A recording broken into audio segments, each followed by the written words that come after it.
Video miss అవ్వకుండా last వరకు అయితే చూసేయండి. అమ్మవారికి కుంభం ఎలా పోసారో మీ అందరికీ చూపించేస్తాను. ఇంకా అమ్మవారికి పాదాలను అయితే చేసుకొని అయితే అమ్మవారి మేడల దగ్గరికి అయితే వెళ్ళిపోయాం. చాలా మంచిగా అనిపించింది మనసుకి.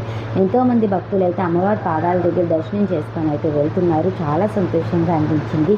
అప్పటికప్పుడైతే నా మనసుకి పాదాలు చేయాలి అని అయితే సంకల్పించింది. నా కళ్ళ ముందు అమ్మవారి పాదాలే కనిపించినాయి.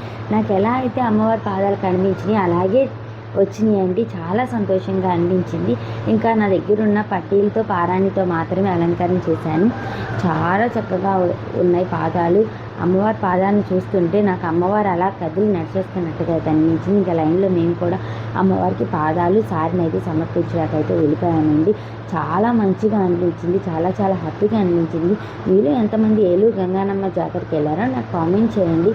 అలాగే కొంచెం నా ఛానల్ని సబ్స్క్రైబ్ చేసుకోండి ఫ్రెండ్స్. మీరు ఇంకా సపోర్ట్ చేస్తూ ఉంటే మంచి మంచి వీడియోస్ అన్నీ మీకోసం చేస్తూ ఉంటా. కొంచెం సబ్స్క్రైబ్ చేసుకొని లైక్ చేయండి. ఇంకా మేడల దగ్గరికి అయితే వెళ్ళిపోయి అమ్మవారికి చీర జాకెట్ పసుపు కుంకుమ అయితే సమర్పించేశామండి. ఇదిగో కుంభం అయితే ఇలా పోస్తారండి ఏలూరులో. చాలా మంచిగా అనిపించింది చూడండి.